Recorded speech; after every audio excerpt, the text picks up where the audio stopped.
Hola, ¿qué tal? Saludos cordiales aquí en TV Senado, en Contrapuntos, también por Radio Universidad Central 107.1, para hablar con un senador de la República que no va a seguir en la Cámara Alta. Veamos su ficha.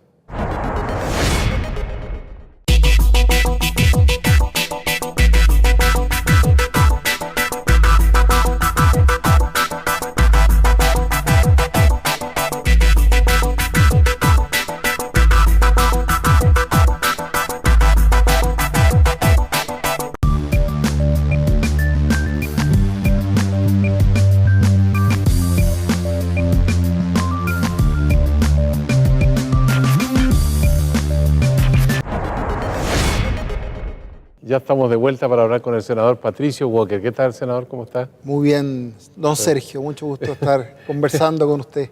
Oye, ¿cierta nostalgia de dejar el Congreso el próximo año, no?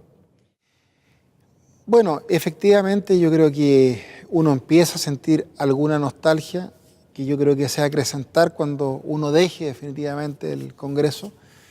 La verdad es que han sido 20 años en que han pasado muchas cosas, gratas, ingratas, pero es una vida, una historia. Yo partí a los 28 años como diputado, me voy a los 48 años como senador y la verdad es que he tenido mucha historia, uno conoce a mucha gente, a los funcionarios, a los parlamentarios y se encariña con la institución. Así que uno, por supuesto, que va a echar de menos, pero siempre yo creo que uno tiene que evitar la ley de rendimientos decrecientes, tratar de sentirse innovando con proyectos nuevos y en ese sentido creo que 20 años es un periodo razonable para un parlamentario porque uno combina al principio juventud, después de juventud acumulada con experiencia, ¿cierto? Y al final probablemente echemos de menos cuando me vaya con mucho más fuerza que ahora. Bueno, pero usted deja la región de Aysén y también la deja el senador Antonio Horvat, entiendo, porque me enteré que él había desistido de ir a la reelección. ¿Viene una renovación para la región de Aysén? Bueno, claramente sí. Antonio está desde el año 90 en la región de Aysén. Primero fue diputado, ha sido, entiendo, 3 años, 3 periodos senador. Y bueno, yo también obviamente dejo la región de Aysén como senador, pero no como una persona vinculada a la región, con mayor razón en el caso de Antonio, ¿cierto? Que le tocó ser director de viabilidad, ser seremi de obras públicas en la dictadura y le tocó hacer la carretera austral. Yo tengo domicilio, casa en la comuna de Ibáñez hace 25, 30 años. Mi padre la compró y la verdad es que hay un vínculo muy fuerte. Mi padre llegó a la región antes que yo naciera, hizo la mina al toque con mucho esfuerzo. Y bueno, yo la verdad es que siempre he sido un enamorado de Aysén, de los paisajes, una región, usando una frase cliché, que tiene más ríos que la región de los ríos, más lagos que la región de los lagos, una región maravillosa. Entonces, la gente maravillosa, muy esforzada, que le gana la adversidad día a día, y por supuesto con unos paisajes que son, creo yo, únicos en el mundo. Puerto Ibáñez y de ahí uno cruza el lago General Carrera.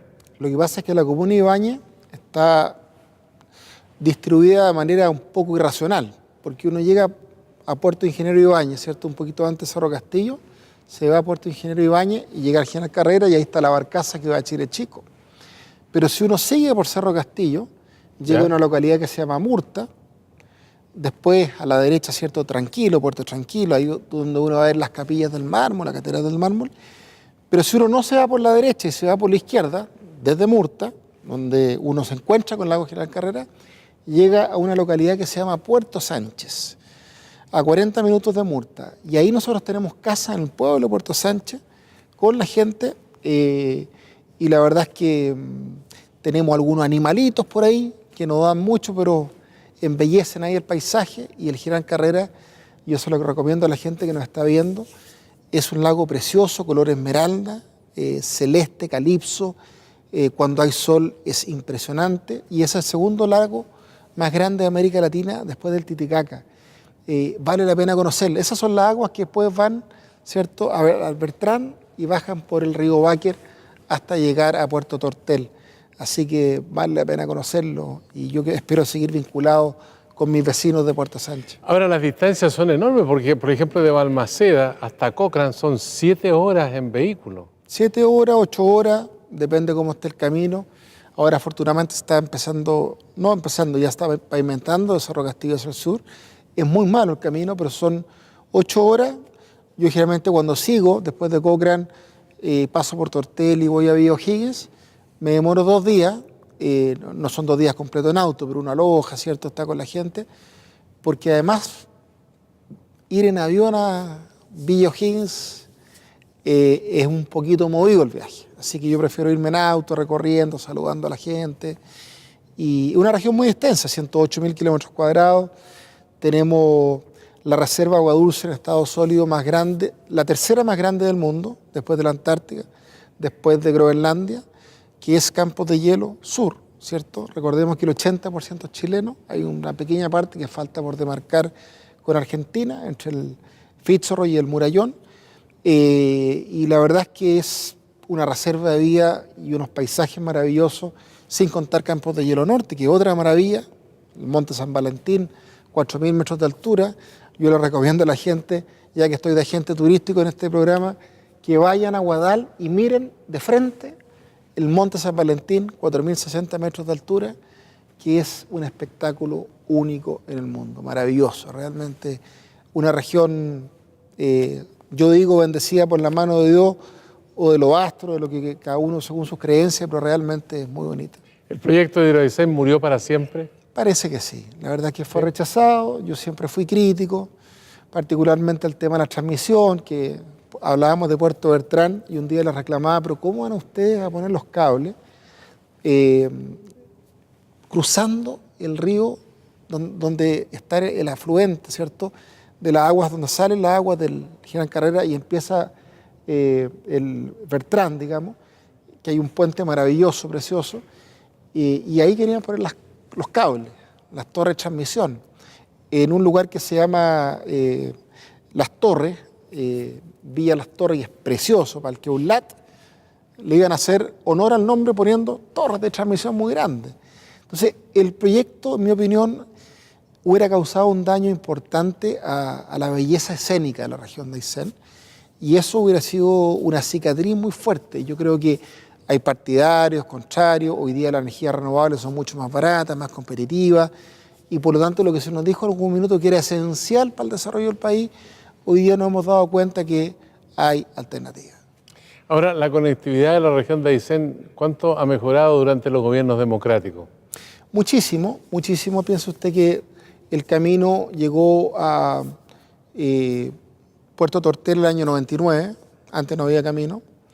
Había O'Higgins, por ahí. Después, piensa usted que Cochrane se había inaugurado hace unos 30 años, el camino que llegó a Cochrane. Y hoy día si uno mira, se da cuenta, por ejemplo, que está pavimentado, o vamos a tener de acá 2 años pavimentado hasta el límite regional con los lagos, con Palena, la región de los lagos de la provincia de Palena, y de Puyuhuapi a la Junta, de Puyuhuapi al cruce con Puerto Cisnes no está pavimentado, pero están pavimentando, o sea, de acá unos 3, 4 años más va a estar pavimentado. Hasta Puerto Cisnes está pavimentado desde ese cruce, uno vuelve al cruce y sigue hacia Mañiguales, Puerto Aysén, Coyhaique, todo pavimentado. ¿Dónde termina el pavimento? En Cerro Castillo, 1 hora, 1 hora y media al sur de 1 hora de Balmaceda, 1 hora y media de Coyhaique, que también es una preciosura, realmente, y ahora pasar a ser parque nacional. Recordemos que la presidenta Bachelet anunció la creación de 9 parques nacionales, y uno de ellos es Cerro Castillo, que pasa a ser de reserva a parque, va a pasar a ser parque, y es realmente un lugar muy bonito y queda muy cerca, ¿cierto?, del aeropuerto de Coyhaique. Senador Patricio Walker, usted dijo al comienzo de la conversación que la gente de Aysén, de la región, era gente maravillosa, pero cuando se enoja, se enoja. Se enojan. hubo ahí un capítulo que fue muy, muy fuerte, muy intenso, de reclamo por el trato que le daba el gobierno central a la región de Aysén. El movimiento social por Aysén, que efectivamente nació de la gente, no nació ni de los parlamentarios ni de las autoridades. Efectivamente Iván Fuentes fue la cara visible, pero fueron muchos otros los dirigentes sociales que estuvieron detrás de esa causa. Ellos reclamaban porque, por ejemplo, Puerto Aysén no tenía hospital, y aunque el anuncio venía de antes, bueno, Puerto Aysén inauguró su hospital hace un par de semanas, una maravilla, mediana complejidad, iba a ser de baja complejidad, luchamos para que fuera de mediana, va a tener muchos especialistas, las guaguas van a nacer en Puerto Aysén, entonces les va a cambiar la vida a los ayseninos. Todo lo que fue el tema de un sueño histórico, tener una universidad estatal regional propia. Hoy día está funcionando la Universidad de Aysén, realmente con mucho éxito, los chiquillos muy motivados, las carreras que se han abierto, todo lo que es médicos en localidades rurales. Antes no teníamos en Tortel, en Villa O'Higgins, en Guadal, en Villa Mengual, en La Tapera, en las Islas Huichas, Puerto Aguirre, en Melinca, no teníamos médicos. Hoy día tenemos médicos, enfermeras, dentistas, matronas. Por dar solo algunos ejemplos, porque en conectividad también se logró mucho para los campesinos, en terrenos para comités de vivienda. La negociación que finalmente se logró cuando se pusieron firmes los ayseninos y dijeron, ¿cierto? Le pidieron al gobierno que pagaran parte de la deuda histórica que hay con nuestra Patagonia, que está desconectada con el resto de Chile. Eso es algo muy dramático para Aysén, el aislamiento. Bueno, sirvió, mejoraron las barcazas, mejoraron los recorridos. Hoy día tenemos incluso recorridos entre Puerto Natales, Puerto Edén, Puerto Tortel y Puerto Yungay. Funciona 2 veces, o sea, toda la semana, y en verano 2 veces a la semana. Entonces estamos uniendo la Patagonia y eso se logró fundamentalmente el PECH, el Programa Especial de Zonas Extremas, 1.000 millones de dólares para 5 años, para ir reduciendo las brechas que hay con el resto de Chile. Han sido en parte o en buena parte gracias al movimiento social por Aysén, porque se pusieron duros, se pusieron firmes, fueron muy valientes y bueno, ahí nosotros los apoyamos obviamente con las propuestas, con las demandas, que desgraciadamente duró 2 meses, 5 personas perdieron un ojo, se les mutiló un ojo por la acción, ¿cierto?, desproporcionada de las fuerzas especiales, en fin, pero gracias a Dios se lograron cosas importantes y cuando los patagones se levantan, se paran y se defienden sus derechos, realmente son bravos. Usted hizo referencia a los mejoramientos que ha habido en materia de salud en la región de Aysén. Vamos a hacer una pausa y vamos a hablar de la salud en general de todo el país, de los 17 millones. Muy bien. Hacemos una pausa con el senador Patricio Walker aquí en el canal del Senado y en el 107.1 de Radio Universidad Central y volvemos con usted.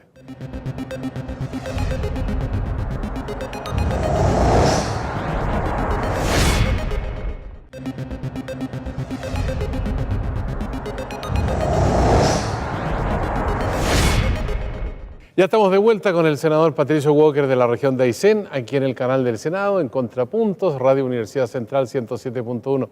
Senador, hablamos de la salud, ¿qué le parece? ¿Cuál es el panorama que ve usted? Porque hay muchas quejas que el auge no da abasto, que los medicamentos, en el caso de la ley Ricardo Soto, no han sido todos asignados, que faltan completar centros hospitalarios. ¿Cuál es la opinión que tiene usted, mirado desde el Senado de la República, con respecto al accionar del ministerio? Bueno, efectivamente, yo creo que hay una deuda histórica, lo que no significa eludir la responsabilidad de los gobiernos en específico respecto del tema de salud. O sea, uno ve mucha gente que todavía está en lista de espera. Cuando se crea el GES, la garantía explícita asegurada, o el plan Auge, ¿cierto?, que la gente lo conoce más como el plan Auge, se le dijo a la gente, usted va a ser atendido en un plazo determinado, gratuitamente, se le asegura la atención y si el Estado no da abasto, bueno, se va a ver de qué manera se puede cubrir la prestación de salud. Y eso en la práctica no se está cumpliendo a cabalidad. Hay mucha gente que lleva mucho tiempo en lista de espera.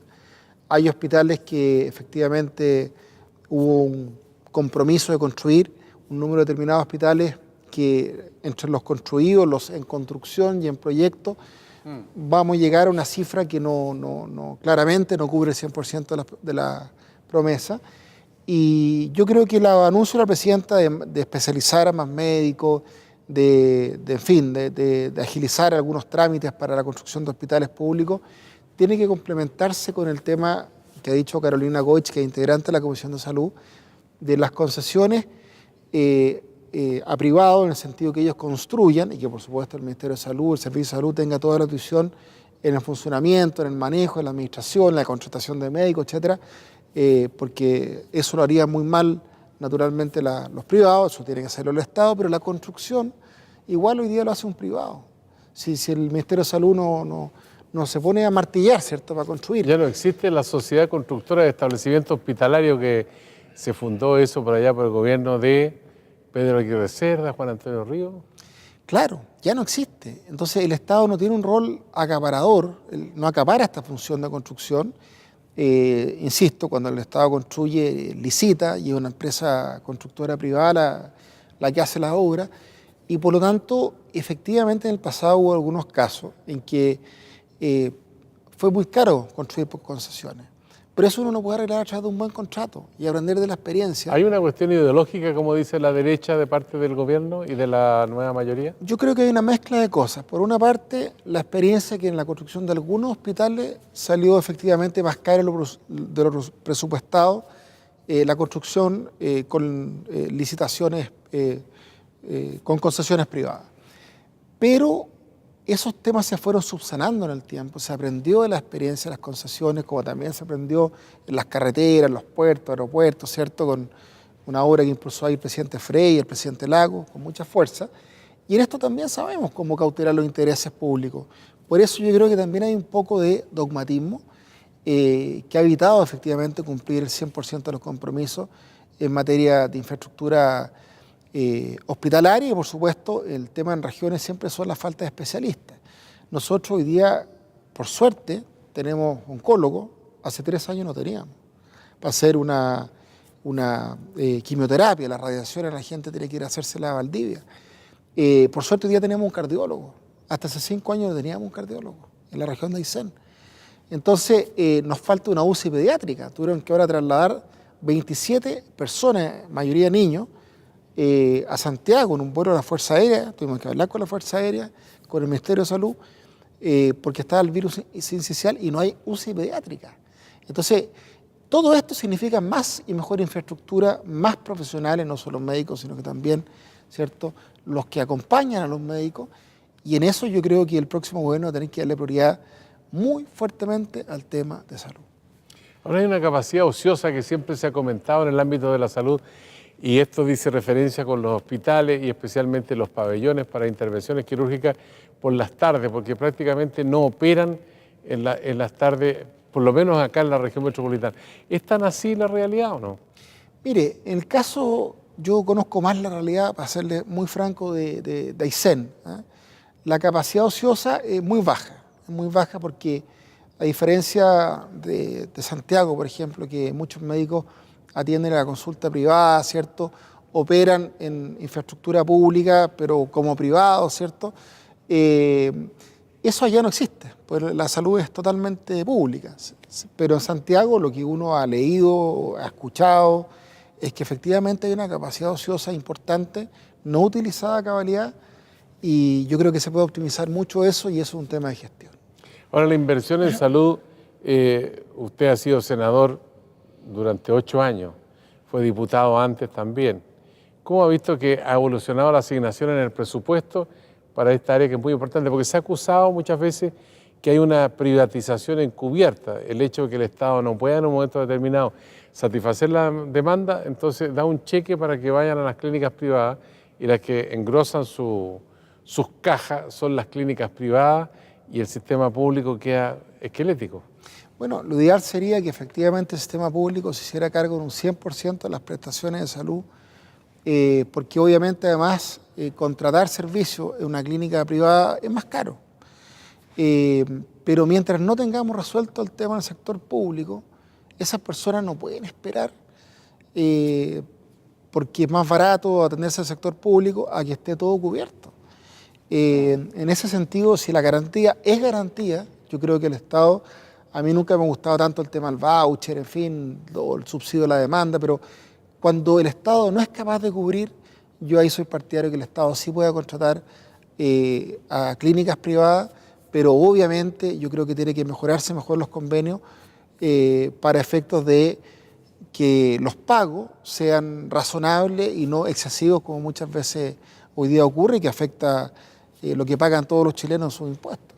Se viene una lucha muy fuerte con la discusión del presupuesto de la Nación, pensando que estamos ya ahora en plena campaña electoral para elegir presidente de la República, todos los diputados con nueva estructura a través del país y la mitad del Senado de la República. Entonces, ¿cómo ve usted esta discusión? Pensando además que hay una restricción presupuestaria, o sea, se ha dicho que estamos aumentando mucho el gasto, que no va a haber muchos recursos, en fin, que hay cierto grado de incertidumbre. ¿Usted cree que el presupuesto de la Nación va a servir como para esta pugna electoral de fin de año o no? Mire, efectivamente hay un tema que la gente no cree que esto no le vaya a costar un peso más al erario nacional, el hecho de tener más diputados y más senadores. Y probablemente va a ser muy difícil ajustar los presupuestos para que esto no le cueste un peso más al Estado. Pero ¿sabe qué, don Sergio? Hay que hacerlo y se puede hacer. ¿Por qué? Porque hubo un compromiso ante el país. Y ese compromiso hay que cumplirlo. Yo creo que hay muchas formas en que uno puede reducir presupuesto. Voy a decir algo muy polémico, pero me voy a tirar al agua no porque no haya la reelección, sino porque lo he dicho siempre. Si el Congreso funcionara acá en Santiago, donde estamos hoy día, en el salón plenario, ¿cierto?, de Santiago, el ex Congreso, pero que hoy día funcionan comisiones, en fin, usted ve que está todo remodelado la sala de sesiones del Senado. Está absolutamente remodelada la sala de sesiones de la Cámara de Diputados. Por lo tanto, yo estoy convencido, si nos trasladamos a Santiago, si el edificio del Congreso en Valparaíso se utiliza, por ejemplo, para ENAMI, para ENAP, para Codelco, para un centro de convenciones, cultural, de primer nivel, por dar alguna alternativa, sin tener que gastar tanta plata del Estado, los viajes de los ministros, los asesores, los jefes de división que van a las sesiones, nosotros mismos, que vamos todos los días, varios días, digamos, al Congreso cada mes. Bueno, habría una reducción de gasto, yo creo que importante. Y si hay que reducir asignaciones parlamentarias, hay que reducirlas. Si hay que reducir la dieta parlamentaria, bueno, eso es facultad, iniciativa exclusiva de la Presidenta de la República. Yo cuando fui presidente del Senado fui el primero en pedir que no nos dieran reajuste a los parlamentarios y a las altas autoridades del Estado, los que ganamos más. Y se hizo por primera vez. Lo anuncié con Marco Antonio Núñez y después, cuando estaba mi sucesor Ricardo Lagos con Osvaldo Andrade, hicieron lo mismo, ¿cierto? Pidieron al Estado que no nos reajustaran. Y en ese sentido yo creo que uno puede buscar para intentar, ojalá, cumplir en un 100% el compromiso de que esto no le cueste más plata al Estado. El Congreso en Valparaíso se hizo por dos razones. Una, para descentralizar, fue el argumento que yo escuché en su momento, y la otra era porque el Congreso iba a ser un foco de desarrollo económico para la región de Valparaíso. Las dos cosas, o una o ninguna, ¿qué pasó? No, la verdad es que salvo algunos hoteles, ¿cierto?, que pueden tener parlamentarios, o asesores, o ministros, algunos días martes, miércoles, en fin, alojando, no se ha notado un impacto positivo para el desarrollo de la región de Valparaíso. Yo creo que es mucho más importante los proyectos que hizo el presidente Lago, que partió él en materia de infraestructura, para evitar además las congestiones en Valparaíso, ¿cierto? Mucho más importante mejorar el borde costero para el turismo, el sistema de transporte, ahí han hecho, ¿cierto?, un metro hacia el interior de la región de Valparaíso, crear un polo industrial con incentivos, porque la verdad es que hay un desempleo siempre históricamente en Valparaíso importante, hay mucha pobreza en los cerros, y eso podría tener un impacto positivo, pero el Congreso, la verdad es que yo, salvo, insisto, algunos hoteles que pueden tener mayor capacidad ocupada, mayores instalaciones mejor ocupadas, yo creo que no ha ganado nada Valparaíso. Y por lo tanto, eso fue una promesa, en mi opinión, sin fundamento alguno. Usted habló de pobreza y para finalizar me gustaría preguntarle cómo ve el panorama para superar la pobreza, pensando que en dictadura llegamos prácticamente casi al 40% de pobreza, Después con los gobiernos de la concertación y la nueva mayoría llegamos al 13%, pero nos quedamos estancados en esa cifra. ¿Qué es el elemento que detiene la reducción de la pobreza para Chile? Bueno, vaso medio lleno, ¿cierto? La noticia positiva es que hemos logrado hoy día en Chile tener, a diferencia de Perú, de muchos países vecinos, una clase media importante, que dejó de ser pobre, que es clase media, pero una clase media a veces muy precaria, que está endeudada, que tiene el crédito de consumo, que está pagando el CAE, que está pagando no sé qué cosa, y esa gente tiene temor a volver a la pobreza. Entonces ahí hay un punto de seguir creando más, mejores empleos, mejores universidades, del tema de la gratuidad. Yo soy muy partidario de seguir avanzando mientras los recursos lo permitan. ¿A qué porcentaje? Bueno, yo creo que podemos llegar a un 70%, pero hoy día estamos en un 60%, la presidenta, ¿cierto?, hizo ese anuncio que vamos a llegar a un 60%, yo creo que podemos llegar a un 70% si el día de mañana las condiciones económicas lo permiten más. Invertir mucho en enseñanza prebásica, porque muchos estudiantes llegan a la universidad muy mal preparados, porque la formación más importante es cuando son chiquititos, ahí se desarrolla el tema cognitivo, volitivo, la capacidad para aprender. Y la gente, yo creo que la educación ha sido clave, la mejor alimentación, el aumento de cobertura a las cunas, que existan más y mejores empleos, no obstante que los salarios en Chile para nosotros son muy bajos, la desigualdad, ¿cierto? La diferencia, ha bajado el índice de Gini, es verdad, pero sigue habiendo mucha desigualdad. Y bueno, yo creo que hay que seguir reduciendo, hay una pobreza estructural, sobre todo la extrema pobreza, que puede estar en un 3%, pero que es muy dura, El Chile Crece Contigo es importante, el Chile Solidario, en fin, lo que hace el FOSI, pero no podemos dormirnos en los laureles. Todavía hay gente que vive en extrema pobreza, que gracias a Dios hoy día uno lo ve como erradica los campamentos, muchos lugares. Pero eso el otro día teníamos la gente, un techo para Chile, y se necesitan más recursos, más esfuerzos. Hay mucha gente que vuelve a tomarse, ¿cierto?, los terrenos que antes lo ocupaban otras personas en tomas, en viviendas precarias, y en ese sentido no hay que dormirse en los laureles. Hay que seguir luchando para bajar la pobreza y no nos quedemos estancados. Senador, se nos pasó volando el tiempo. Minuto de confianza para usted. En representación de Aysén, les habla el senador Patricio Walker. Bueno, en representación de la región de Aysén, una región de 108.000 kilómetros cuadrados, una región maravillosa con gente muy especial que es hija del rigor, y habiendo sido presidente de la Cámara de Diputados, del Senado, actualmente trabajando en temas tan importantes como presidente de la Comisión de Medio Ambiente, como el Servicio de Biodiversidad y Áreas Protegidas, o los temas de infancia que hemos aprobado, ¿cierto?, en la Comisión de Infancia, que también tengo el honor de presidir. He presentado 62 proyectos de ley en esta materia. Quiero decirle que hay mucho por hacer. Y yo que me voy, les quiero decir que acá en el Senado, de verdad, se trabaja y se trabaja harto. Que mucha gente acá hace la pega. Y por favor, les pido a la gente, sobre todo a los jóvenes preparados con vocación de servicio, que vean el servicio público como una oportunidad, como una posibilidad real. Necesitamos buenas personas, porque si queremos cambiar Chile, necesitamos cambiar las cosas de adentro, porque es muy fácil criticar desde el frente de la vereda, y eso al final no es liderazgo, es ser un hombre más. Así que invitación sobre todo a los jóvenes a abrazar la causa del servicio público y a entrar ojalá, a ser candidato al Parlamento. Senador Patricio Walker, llegamos al final con los buenos deseos de que siga trabajando con el mismo entusiasmo que hemos conversado en esta jornada aquí en el canal del Senado. Muchas gracias, don Sergio, que esté muy bien. Gracias a usted también en Contrapuntos, también que se transmite por Radio Universidad Central en el 107.1. Será hasta cualquier momento. Gracias.